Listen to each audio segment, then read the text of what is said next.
What's up, guys? Welcome back to my channel. So I'm here today to talk about The Real Housewives of Salt Lake City, Season 4, Episode 9, Don't Come for My Sound Bath. So be sure to like, comment, and subscribe, and let's jump right on into it. So we kick off with Miss Monica and Angie K. They meet up to discuss, essentially where they stand and, where things went left with them. And Angie says that according to Lisa, Monica was running around and spreading all these rumors about Angie and her husband. But Monica says that that's not true. And she also points out that Angie appears to take everything that Lisa says as doctrine. Monica then says that Angie believes Lisa over everyone else and that she ultimately meant no harm. Her whole thing is I was telling you what everyone else is saying behind your backs. I'm the only one who has the balls to say it to your face. That's kind of where Monica's coming from. She and Angie K, they move forward, and Monica really gets emotional because, they kind of touch on how Greek Easter ended. And Angie brings a present. It's this little book for Monica's daughters, and she touches on how it really upset her to see how Monica and the girls left the party, and how it really wasn't supposed to be, anything negative. And Monica gets really emotional, and she says that, that situation was essentially the first family-centered event that her daughters have been to in a very long time. In the confessional, she kind of elaborates, and she explains that her ex-husband, he's the one who had the large family with all the siblings and all the cousins and whatnot, and the family home and the close relationship with his parents and all that shit. But once Monica had the affair with her sister-in-law's husband, that all kind of went south. But remember, she had the affair, she and her husband split up, and then she and her husband got back together before splitting up again. So who knows if her ex reconciled with the family. She says that her sister-in-law's husband was not excommunicated from the church.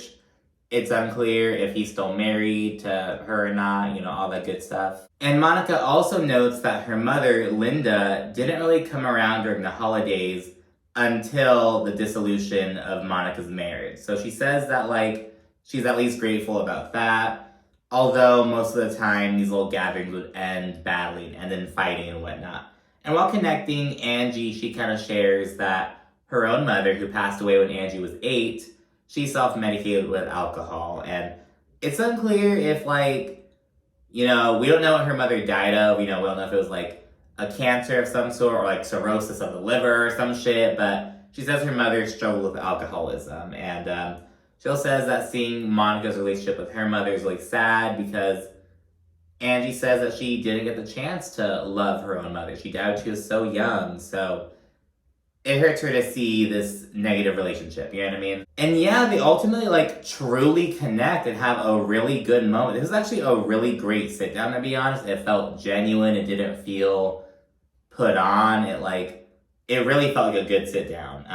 We then check with Whitney, and she's preparing to have 2 big ass events this weekend. They're back to back. She's having her daughter Bobby's 13th birthday party and an event for Prism, her jewelry company.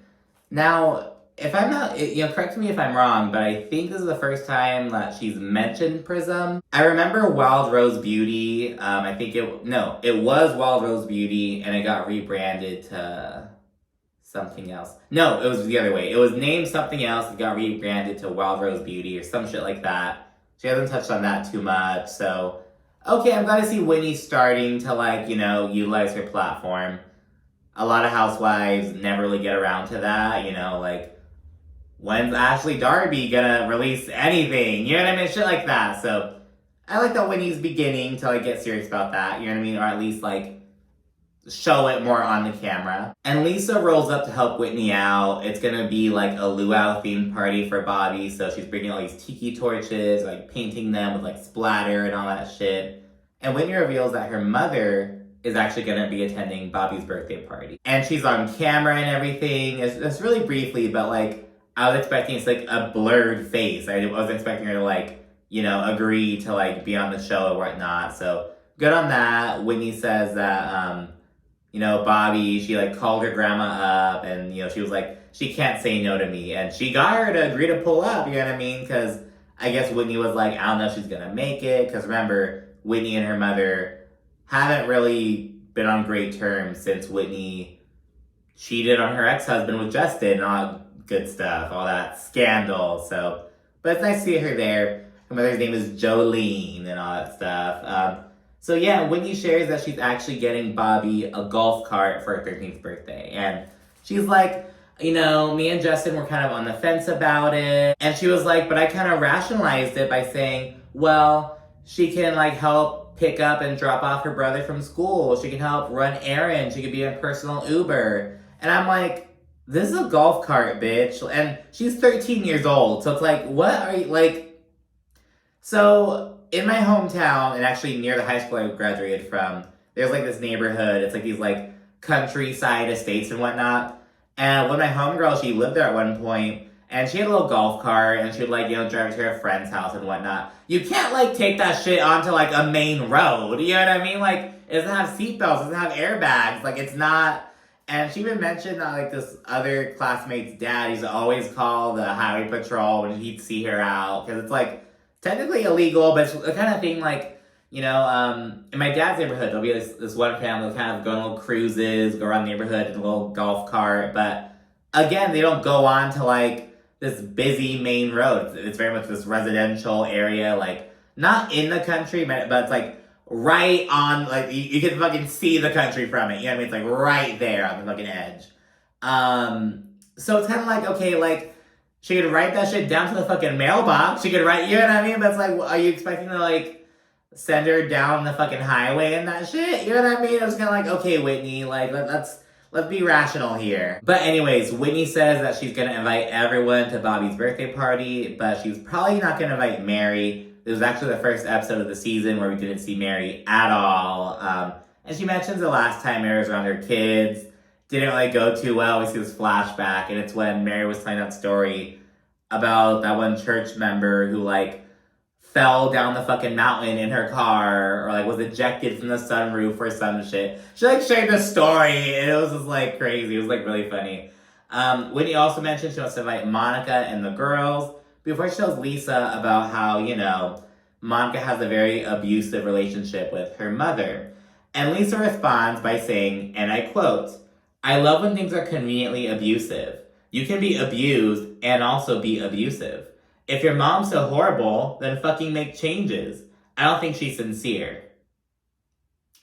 And Whitney kind of sticks up for Monica a little bit, because remember, Whitney... Well, we saw Monica and Heather have a heart-to-heart while skiing and shit, and, like, they're, like, doing something like that in the last episode. Whitney and Monica had a similar one-on-one while also skiing and whatnot. So, like, you know, Monica opened up, she got emotional, she really shared about her relationship, and, you know, Whitney doesn't have the best relationship with her mother. So, like, I feel like it might have hit Whitney a bit. But Lisa says that Monica's bringing it on herself, and she's using it as an excuse to justify her shitty behavior towards Angie K. And it's like, I mean, Monica and Angie are good now, bitch. You know what I mean? Like, Monica didn't mention Angie K at all. It's like a separate situation. And Lisa Sham says she doesn't feel bad. Whitney's like, you know, I have no choice but to believe Monica and what she's saying. You know what I mean? Like, what the fuck? So, but Lisa's just not here for it. She's actually quite hateful, if I may say. But anyways, we then see another meetup between Heather and Meredith. We're seeing all the bitches just fucking couple up. So anyways, they link up and chit-chat about Jack's mission. And Heather says that according to Lisa, she's raised her children as, like, East Coast Mormons. That's what Lisa is. She's from New York City. Her mom converted when Lisa was, like, 5, I believe. And she moved to Utah to attend BYU when she was, like, 17. So that's what Lisa says, and Heather kind of elaborates a little bit, because Meredith's like, what, is this some fucking, like, Tupac, Biggie, East Coast, West Coast bullshit? But no, it's like, Heather comes from a long line of Mormons, like, the OG ass, you know what I mean? Was brought up very traditionally, mostly in Colorado, but she moved to Utah when she was, like, 15 or whatever. Like, she's of that, like, you know, area. She's from the Mormon Belt. And I'm technically from the Mormon Belt as well. I mean, it kind of expands from, like, it definitely hits Utah. It goes into, like, Vegas, Arizona, Southern California. Just, like, in terms of, like, the percentage of, like, Mormons, you know, where they are. And, like, the general, like, per capita, you know what I mean? So Heather's thing is that, you know, I have seen the true doctrine to the book ass Mormon lifestyle. And Lisa has not. And Jack, as you know, when he's on his mission, he's gonna be expected to like preach it directly from the book, the old school, the OG Mormonism. And Heather's whole thing is like, I feel like that isn't how he's been brought up. And she points out that, you know, Lisa says that she can go to church in like a strapless dress. And Heather's like, no, you're supposed to cover your shoulders or you're not worried. Like, what the fuck? And Heather straight up says that Lisa's brand of Mormonism does not exist. And it has some mixed kind of feelings about that. Because it's like, okay, I get what Heather's saying. She's like, I've seen the true Mormonism. Lisa isn't really about that shit. And Jack's kind of pivoting to that. But at the same time, it's like, you know, the fundamentalists, the FLDS people, like the polygamists that live in like Colorado City, Arizona, they were like not allowed to be in Utah, like the outcasts, the FLDS people. If you know, you know.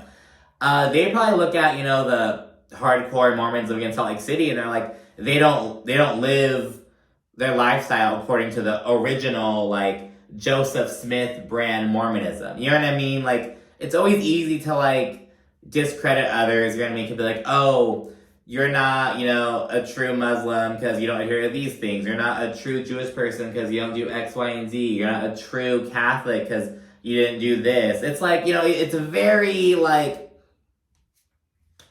you know what I mean? And so, it's a slippery slope. I'll say that. I don't think Heather, I think that she's making sense at this point, what she's saying about Lisa in terms of like Lisa Barlow. She came on a show being like, you know, I'm a Mormon and I have this tequila company, blah, blah, blah. I will agree. Everyone's kind of saying like, I wasn't really expecting that from Jack. But I think it's mostly he's being brought up in that environment. I'm sure a lot of his friends are of that like brand of Mormonism and he's down for it. And I do have to say that I think that as Jack, he's going on his journey, he's going to maybe distance himself from Lisa a little bit. And we'll get to this more later on, but Lisa's so quick to shit on Monica and her relationship with her mother. But it's like, well, girl, look at your relationship with your son. Look at your relationship with your husband, bitch. Like, you know what I mean? I don't know. It's like, Lisa, like, wake up, bitch. You know what I mean? But anyways, going back to Heather, she says that she's being ostracized from Mormonism. Well, Lisa gets to be, you know, whatever fucking brand of Mormon she wants, and it's all, you know, dandy. So she kind of touches on that. We then see Whitney and her daughter, Bobby. She's getting glam done. It's like her first time. She's like, oh my gosh, I have eyebrows. So yeah, doing that ahead of a little party. While getting ready, Angie K FaceTimes Heather, and she tells her about how Jack Barlow is heading to Columbia. And she also mentions how, so aside from that little event that Lisa had the week before, where it was all of Jack's friends and there's like finding out the news, Lisa had a separate little get-together where she had some family members, of course, you know, her husband and children, as well as Whitney, Angie K, and their respective husbands. So they had a little other situation where they kind of announced the news again to them. And this catches Heather by surprise, of course. And she notes that she feels like she's experiencing the same old rejection that she's getting from the Mormon church. And she's like, Lisa is so like loosey-goosey about like how she practices Mormonism, except when it comes to like the ostracization of me. So Heather is very like taking it in that sense. And yeah, people begin pouring into the roller skating / luau party. We see Whitney's mother, Jolene, on camera, as I mentioned earlier. And during the party, Angie tells Lisa about how she told Heather about, you know, Jack's mission call and everything, and how Heather was kind of upset about being left out of the loop. And Lisa's like, it just didn't seem like a good idea to invite Heather. Not that it didn't seem like a good idea, it just didn't seem like it made sense. You know what I mean? Because she's like, Heather's expressed how she feels about it, so I'm like, why would I invite her? And I kind of get what Lisa means with that, because, like, I mean, like, why would she invite Heather just so she can, like, be in the corner and be, like, kind of have this kind of energy? Because Heather won't even have to say anything. It could just be her vibe and how she, you know, it's just, like, I don't know, I kind of get where Lisa's coming from with not inviting Heather to these things. Like, I'm sorry, I do. And it's also, like, you know what I mean? She also didn't invite Meredith. Like, does that, you know what I mean? It's, like, not everyone was there. Like, it was an intimate gathering with, like, a couple close friends who she thought would be extra supportive. I don't know, you know? Meanwhile, over on the side, Heather and Monica chit-chat about where Monica stands with Lisa, and Heather tells Monica that, according to Whitney, Lisa was accusing Monica of, like, embellishing her stories about her mother, and, like, exaggerating all that jazz. And Monica says that Lisa doesn't know shit, like, straight up, and she's obsessed with her. She also says that, you know, she can't imagine being middle-aged and so bitter. Monica acknowledges how, you know, she's trying really hard to keep her cool and, like, bite her tongue and not say anything. You know, she's like, we're at a kid's birthday party, all that stuff. Then Lisa, you know, conveniently fucking skates on over. It screams production right after. I was like, oh, go over to that sit down right now. Like, so random. And yeah, Heather fills Lisa in on the conversation. And Lisa, she's like, I just made a snarky comment. She basically like, I was just talking shit, you know what I mean? It wasn't that serious, blah, blah, blah. But Monica says that, you know, her mother has two sides to her. Because Lisa's whole thing is that like, well, you know, your mom was so sweet to us and you're just being so rude to her. And Monica's like, well, yeah, she can come off as very charismatic. So can Ted Bundy. The second time she's compared her mother to Ted Bundy. And yeah, and she says, you know, she has these two sides to her, and, you know, my kids don't really fuck with her, like, they just have these issues, and this prompts Lisa to be like, well, why'd you even invite her to the Greek Easter then? And just kind of go back and forth about that. Lisa, she's like, well, does your mother help with your kids and everything? It's kind of trying to get to the bottom of it, because I will acknowledge, you know, Monica did kind of make it seem like she, her daughters, her mother, her grandma, they were, like, all super close and all that shit. She did kind of make it seem like that, but it's also, like, you know, that's kind of what you want to show, but now we're seeing, like, the real, you know what I mean? And yeah, they continue chit-chatting. Monica says that Lisa's acting like her mother, and Lisa, she kind of throws it right back at her. She's like, maybe you're more like your mother than you know. Like, you know what I mean? It's kind of using that as an insult.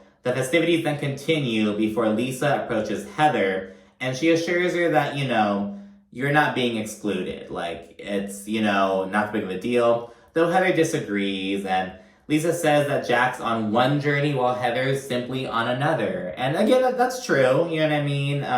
Mid-conversation, Jack, he skates up and, you know, kind of joins the conversation real quickly. And again, it's kind of like, well, why? Like, you know, he tells Heather the news, going to Bogota, Colombia. She congratulates him and, you know, talk about how she served her mission in, like, the south of France, and just kind of chit-chatting real quickly. The party ends, and things are very icy between Monica and Lisa still. We'll see more on that a little bit later. The very next day, Lisa's venting to John about Monica, and she also points out that at the very end of the festivities, Monica and Angie K were kind of chit-chatting and being buddy-buddy, and this is really pissing Lisa off. And you know, she's accusing Angie of just not being honest about where she stands with Monica. She feels like Angie's kind of trying to shit talk Monica with Lisa, but be cool with her. And that's not really the vibe I'm getting. And it's like, I think Lisa just dislikes Monica so fucking much. And it's like, Angie and Monica did have issues earlier this season, but guess what? They're all good now. They had a genuine heart-to-heart, you know what I mean? And that's something that Lisa can't really have with anyone. Mid-conversation, Lisa, like, shuts up and starts texting Whitney, leaving John all high and dry, just standing there. She's not responding to him at all and just totally shutting down. And it's like, that's the shit that Jack kind of talks about. You know what I mean? Like, Lisa isn't, like doting. And not even, like, a traditional sense. Like, oh, like, oh my God. But she's not, like, emotionally connecting. She's not, like, doing the traditional, like, motherly, wifely shit. You know what I mean? She's been very clear about that from jump, but I really do think that that's going to cause a bit of a rift. Because Jack really is turning to traditionalism, and that's not where Lisa's at. So yeah, we see that. We then check in with Heather, and she's helping her second born, Georgia, get ready for prom. And she speaks on how she has a new boyfriend named Adi. His family's from Bosnia, he's a Muslim, and Heather's really grateful that, like, he's not a Mormon, essentially. Like, damn near, she, like, didn't say that, but, like, she damn near was like, oh, thank God. Like, woo! We then see Lisa rolling up to Whitney's Prism event, and we learn that Heather and Meredith will not be attending. Heather, because, you know, the prom things with her daughter and whatnot, and Meredith has some business shit of her own going on. The pop-up shop gets going, Angie K rolls up, and she kind of chit-chats with Lisa about, like, kind of Monica's stance. She's like, well, where Monica's standing, it seems like you're denying that she's in an abusive relationship with her mother. And Lisa, she's like, you know, I don't know shit about her relationship with her mom. I saw it, like, for 2 hours. And it's like, exactly, bitch. So why are you commenting on, like, you know what I mean? Like, sure, you're seeing Monica, like, lash out towards her mom, and you're not seeing her mom do the same in that moment, but critical thinking would lead people to think, oh, like, that there's probably more to that, you know what I mean? And she keeps going on about, you know, I wouldn't talk to my mom that way. And it's like, oh, really, Lisa? Well, I mean, I'm sure most people wouldn't marry someone who had previously dated your sister. I would never do that to my sibling. Fuck you, Lisa. You know what I mean? It's like, girl, like, whatever. And yeah, Angie continues trying to, like, you know, rationalize with Lisa, essentially, and she shuts her down. She's like, oh, let me talk, Ange. Let me talk. Like, just shuts her the fuck down. And Lisa really treats Angie K like shit. She really does. And yeah, she reiterates that she saw Monica treat her mother poorly, so that's what she's going off of. Not Monica's words, going off of her actions, so Lisa says. Monica then rolls in, and Angie's trying really hard to let Lisa know that, like, she has her back. She's like, you know, I stuck up for you. Like, she's, like, trying so hard to cater to Lisa, it's actually kind of fucking sad. Afterwards, Angie tells Monica how, you know, she feels caught in the middle. And Monica says, you know, this is on Lisa. Lisa's the one putting you in the middle. I've never put you in the middle. And this is true. Lisa is the one doing that. Monica then notes that she never brings situations up. It's, like, always brought to her. She's like, I just rolled in. Now I have you talking to me about how, oh, Lisa's upset about X, Y, and Z. Like, she's like, these issues keep getting brought to me on a silver platter. Like, I'm not doing that. You know what I mean? So yeah, there's a lot going on as Whitney's kind of going around mingling and whatnot. Because remember, it's a business event. Lisa rolls up behind her and she's like, hey, I know you're super busy, but I just have to talk. She's trying to, like, vent what's going on. And Whitney swiftly pulls Elisa on Lisa. She's like, I really have to give a speech right now, so I have to go. Like, just fucking, like, brushes her off real quickly. And Lisa is visibly kind of annoyed. You know what I mean? She's just sitting there, sipping on her Diet Coke because there's nothing else to do. So Whitney's preparing to give her speech, and Lisa goes over to Angie K to kind of drag her off. And Angie tries to turn to Monica, and she's like, oh, come on. And Monica makes a comment like, oh, no, go ahead. You know, she's calling you off. Go on, like, kind of talking shit. And Lisa makes a comment. She's like, oh, Monica, like, chill the fuck out. Like, come on. And it's on from there, bitch. Lisa tries shutting Monica down, and Monica says, oh, you're not my mother. And Lisa, she's like, no one wants to be her mother, clearly. And it's like, these are big words coming from someone who admitted on camera that her son doesn't give a fuck about anything she has to say, from someone who's accused of, like, not having a great relationship with her family, and she has the balls to sit here and talk shit. Fuck you, Lisa. Whitney then begins her speech, and Monica has a brief exchange with Angie. Like, really quickly, like, commenting on how Whitney's legs look great, like, really quick. And, you know, Angie, like, responds, like, oh yeah, she looks awesome. And Lisa, she chimes in, and she hisses, don't be fake as fuck. So, she's being a big old Jen Shaw. She's, like, demanding full loyalty, she's trying to be the fucking mob. And it's like, Lisa, you ain't shit, bitch. As Monica says later on, you're a bottom-of-the-barrel ass bitch who looks tired. And Lisa tells Angie, you can't have it both ways. Like, you can't be cool with me and Monica. Putting her in the fucking middle. And Angie and Monica, they continue to lightly chit-chat. Like, making small talk, damn near. Not even chatting, like, just general shit, you know what I mean? And this, you know, pushes Lisa off the edge. She, like, turns away and grabs her purse. Angie kind of puts her hand on Lisa's arm, and she's like, don't you touch me. Don't touch me. Just being all dramatic. And after the speech, Angie says that she just can't be in the middle like this. And Lisa says that Angie's not in the middle, despite her just putting... You just told her that she can't have it both ways. And then you're saying that she's not in the middle? Like, Lisa's, like, stupid. Like, she's not aware of what she's saying. And Lisa also says that she never went low or jabbed at Monica. It's like, you just said that no one wants to be her mother, clearly. Like, it's also like, okay, Lisa, what's your relationship with your parents? Like, and I remember Lisa mentioned how, you know, she's not great with her sisters in the past. John Barlow, he dated one of her sisters, and she didn't steal him from her sister, but she dated her sister's ex-boyfriend. Like, that's slimy, nasty behavior. That's like breaks girl code. That's your fucking sister, bitch. That's not even like some random, that's your fucking blood sister. That's like pathetic. But yeah, Monica calls bullshit on Lisa. She's like, you just went low and jabbed at me. Like, what are you talking about? Then a sound bath begins. So they start doing that. Lisa, she says that from what she sees, Monica doesn't know how to treat her mom well. And she says this while whispering, of course, because it's a sound bath. Monica then says that Lisa doesn't know shit, and she's threatened by the idea of, you know, losing her minion. She's like, you're afraid of, like, me forming a friendship with Angie because you want her to be in the palm of your hand. You want her to do your bidding and all that good shit. And while going back and forth, Whitney shushes Lisa. She's really like, Lisa Barlow? And Lisa looks so pissed. It's very much giving, like, when you're, like, in elementary school and your friend's trying to talk to you and you're like, no, don't talk to me. We're supposed to be paying attention. And the teacher sees you saying that and gets you in trouble. You know what I mean? She was just very upset because, like, she didn't say anything to Monica. She just said something to Lisa. Lisa Barlow. It was like, oh my God. So that happens. Lisa then attempts to disengage afterwards because she's fucking embarrassed. And Monica calls her old. And Angie's like, okay, that's a low blow because I'm older than her. And Lisa's like, yeah, Angie's older than me. So is Heather. So is Meredith. And Monica's like, but you wear it. Honey. Because it's the truth.